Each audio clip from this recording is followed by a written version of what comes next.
A very good evening, friends. I welcome you all to the daily newspaper analysis brought to you by the Shankar AS Academy. Today's date is 21st February 2024. Here are the list of articles which we are going to discuss today. Let us get into discussion. Look at this news article.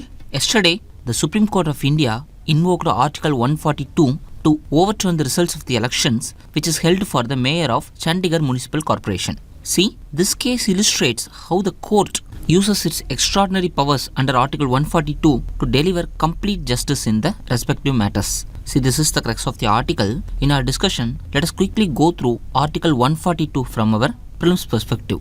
Okay, first things first. Know that Article 142 provides a unique power to the Supreme Court to do complete justice between the parties where at times law or statute may not provide a remedy. In other words, if the existing legal framework is insufficient to address the intricacies of a particular case, or if there is a gap in the law that needed to be fulfilled to achieve justice, then in such situations, the court can step in and make decisions that are tailored to the unique facts and context of the case. See, it is like a discretionary power of the Supreme Court. This unique power will allow SC to issue orders, pass decrees, or take any other actions. Also remember, if any decree or order is passed under Article 142, it will be enforceable throughout the territory of India.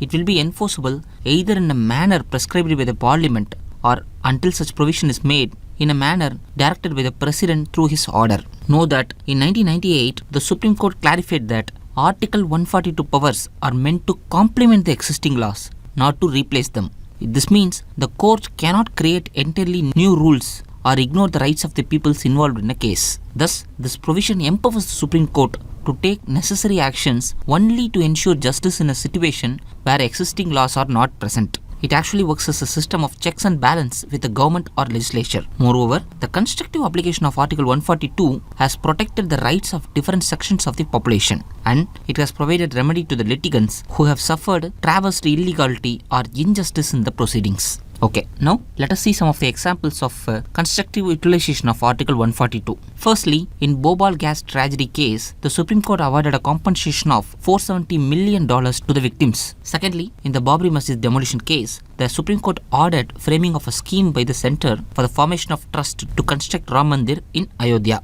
Thirdly, in the liquor sale ban case, the Supreme Court banned the liquor shop within a distance of 500 meters from the national as well as state highways in order to prevent drunken driving. Fourthly, in the XPM assassination case, in this case, the Supreme Court invoked Article 142, Class 1, under which it was empowered to pass any order necessary to do complete justice in any matter pending before it. Finally, Article 142 was used for cleansing of Taj Mahal, that is the marble of which was getting yellow due to sulfur fumes from the surrounding industries. These are the cases of constructive usage of Article 142. On the other side, even though Article 142 confers curative powers, their broad scope has led to the criticism that they are arbitrary and ambiguous. Let us see the criticisms. See, the term complete justice is not defined in the Constitution. Its definition is subjective in nature, which differs in the interpretation from case to case. So, there are a high possibility of arbitrary usage or misuse. This should not happen. The court should place checks on itself. Secondly, see, unlike legislature or executive,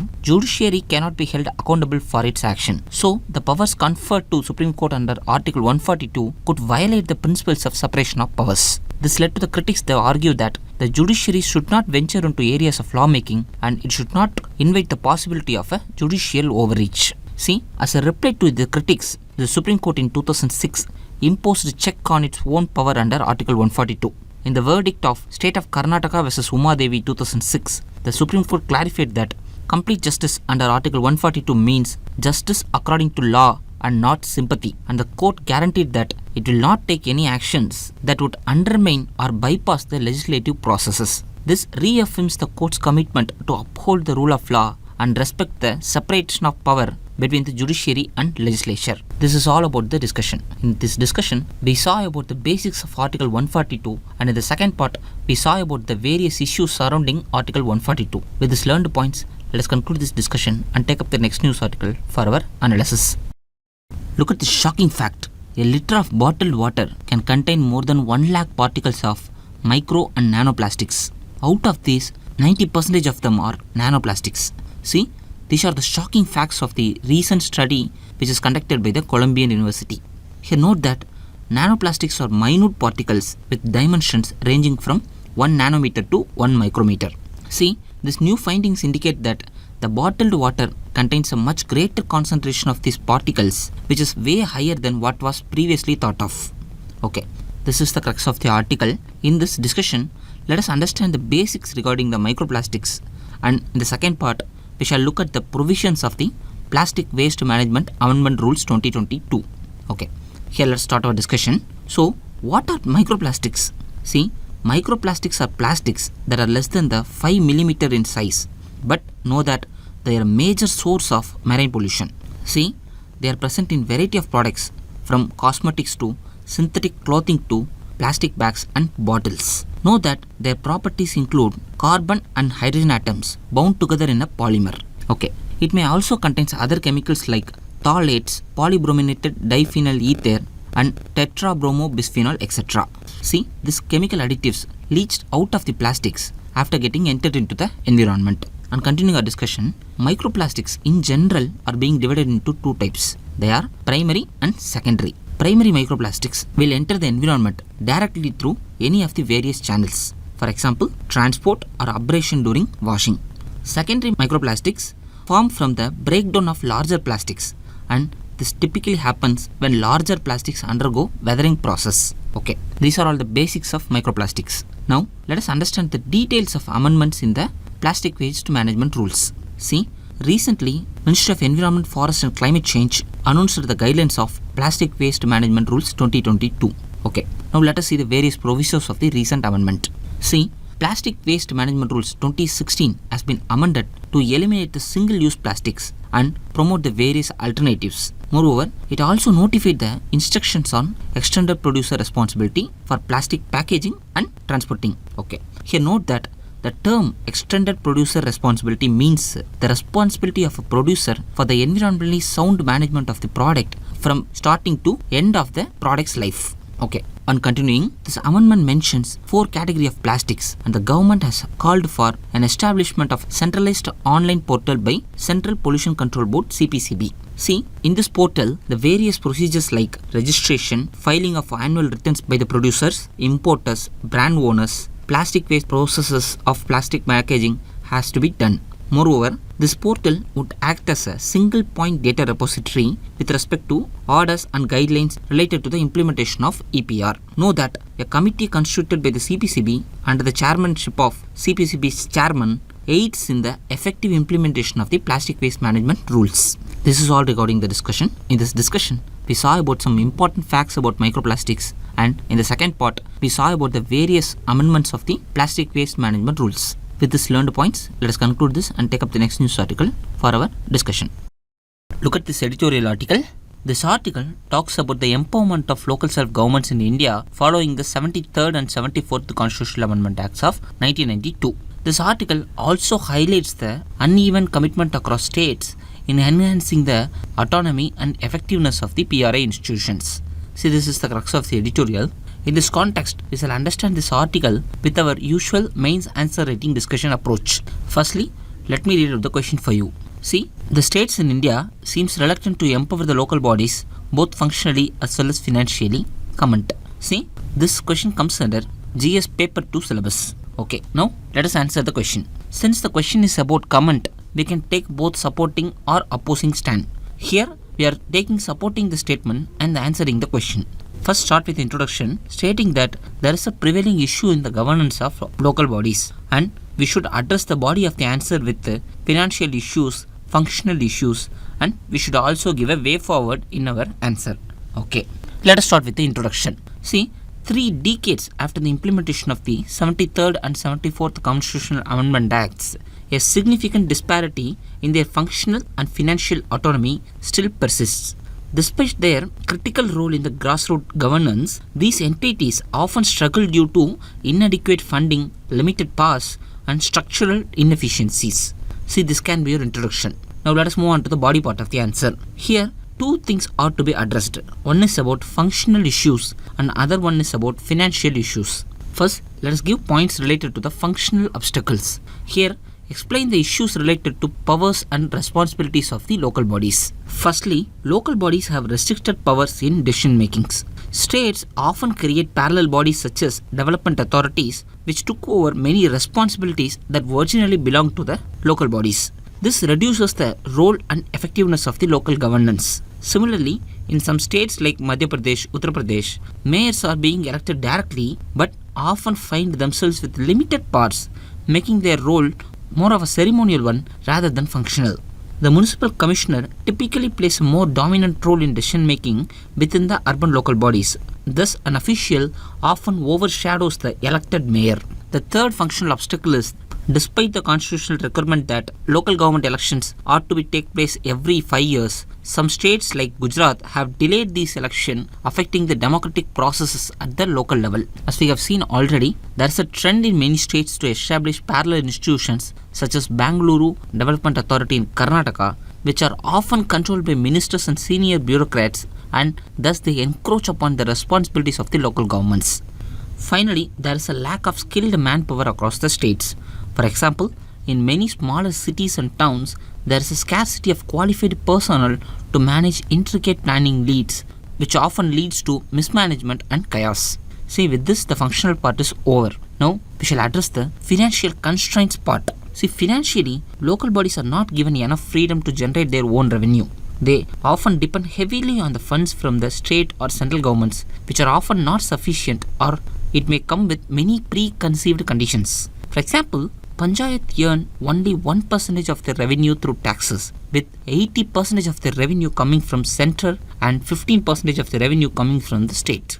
Secondly, local bodies struggle to widen their tax base due to limited powers and fear of upsetting the voters. Even though they can theoretically raise the funds through various measures like taxes, user charges, in practice they have little autonomy or they are having incentive to do so. Thirdly, ULBs also suffer from the lack of diverse revenue streams. See, they are overly dependent on the grants from the state government and know that a disproportionate amount of their income, that is about 60%, comes from the property tax alone.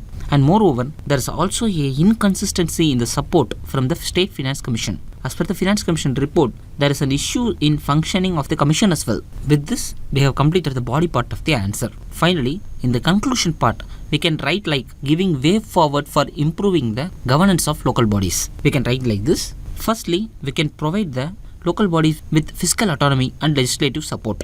See, by changing laws, local bodies could find new ways to make money, like introducing the taxes that focuses on environment, giving local businesses tax breaks to encourage the growth. Secondly, encourage the public participation. See, this makes the governance more inclusive by using mobile apps or other platforms that allows the residents to give feedback or ideas and participate in deciding how a budget money should be spent. Thirdly, implement the user charges for services like water, waste management and parking. See, this will help cover the costs of these services and they can also be used to improve the service delivery of the local bodies. Fourthly, partnering with the universities to create think tanks or research group to focus on the local issues can bring new research-based ideas into planning and policies. Fifthly, using advanced technologies like AI for utility management or blockchain for technology in contracts can modernize the local governance and make it more efficient and transparent. Finally, enabling the public-private partnership, like setting up a supportive environment for collaboration between government and private sector, can lead to innovative and efficient urban development projects. See, this can be your conclusion. So in a nutshell, empowering local bodies in India financially and functionally is essential for effective governance and development at the grassroots level. So giving them more autonomy to make decisions and generate revenue would enable them to better address the specific need of the local communities. See, this can be your answer. With this, we have concluded the entire answer, and in our discussion today, we saw about the various fiscal and functional constraints in the functioning of local body through our answer. See, with this, we have completed this and take up the next news article for our analysis. Look at this article. This article is about the recent developments of India and UK with respect to finalizing the free trade agreement, which is long pending issue between them. See, in our discussion today, let us understand in brief about the basics of free trade agreement, and we shall also discuss the various challenges arising out of this agreement. Okay, let's get into discussion. So, what does mean by free trade agreement or FTA? A free trade agreement is a pact between two or more countries or trading blocs that facilitates the trade between them by reducing or eliminating the tariffs, quotas, and other barriers which exist between them. See, FTAs are designed to promote economic integration and cooperation by creating a more open and competitive market environment.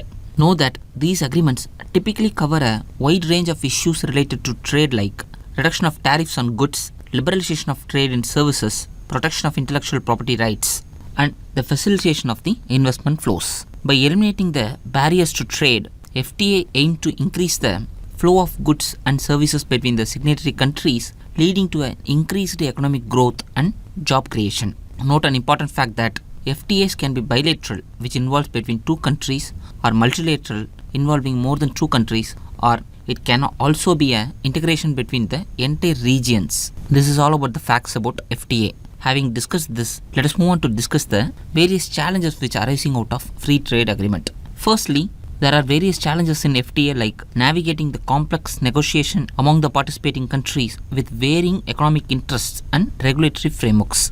Secondly, dispute often arises over sensitive issues like agricultural subsidies, intellectual property rights, and labor standards, which requires delicate compromises to balance the interests of various stakeholders.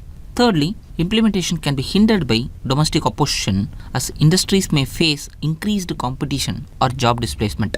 Fourthly, enforcing compliances with agreement terms poses another challenges as countries may resort to protectionist measures or fail to adequately monitor or enforce the rules. Additionally, external factors such as geopolitical tensions or global economic downturns can also disrupt the functioning of a free trade agreement. Okay, in a nutshell, balancing the benefits of increased market access and economic growth with the addressed concerns like inequality, environmental sustainability, and social welfare is essential to ensure a broad public support and long-term success of any free trade agreements. This is all regarding the FTA. With these basics, let us move on to the next article of the day. Look at this article. Indian government is considering a study on proposed BRICS currency by various think tanks. See, the study will focus on the possibility of India and Russia sharing a common currency, but it will exclude China. See, this is the crux of the article. In this context, let us know about BRICS from prelims perspective. See, BRICS represents a group of 5 major emerging economic countries. They are Brazil, Russia, India, China, and South Africa. See, this group was initially known as BRIC before South Africa joined in 2010, thus expanding into BRICS. Know that the concept was introduced by Jim O'Neill of Goldman Sachs in 2001. This idea highlighted that these countries are fast-growing economies which is having a greater say in the world economic order. Their first summit was held in Russia in 2009. Together, these countries makes up a significant portion of the world's population and economy. As of 2019, they account for 41% of the global population, 24% of the world's GDP, and over 16% of the international trade, according to the data from World Bank. See, this data shows that BRICS is a powerful economic bloc on the emerging global stage. With this basics, let us understand about the two key institutions created by BRICS. First is New Development Bank, which is created in 2014. See, it aims to support infrastructure and sustainable development projects. Since its inception, NDB has financed numerous projects investing over $11 billion. Secondly, another crucial initiative is Contingency Reserve Arrangement or CRA. Know that it was established to provide financial stability and support to the member countries during the balance of payment crisis. With a capital of $100 billion, the CRA acts as a safety net, enhancing the financial security of the BRICS nation. Moreover, BRICS has also established BRICS Parliamentary Forum. See, this initiative aims to enhance the inter-parliamentary relationship, facilitating the exchanges and showcasing a comprehensive approach to have a collective global influences. In essence, BRICS is not just a coalition of emerging economies, but a close collaborative effort to influence the global economic policies, fostering development and ensuring financial stability among the members. Okay, this is all regarding the discussion. With this, let us move on to the next part of our video, that is to discuss the preliminary practice question. Today I am having 4 questions. I'll solve 3 of them and 1 will be the quiz question for you to solve. Let us see the first question. With reference to Constitution of India, prohibitions or limitations or provisions contained in the ordinary law cannot act as a prohibition or limitation on the constitutional power under Article 142. Okay, this is a statement and we are asked to find out the meaning of this.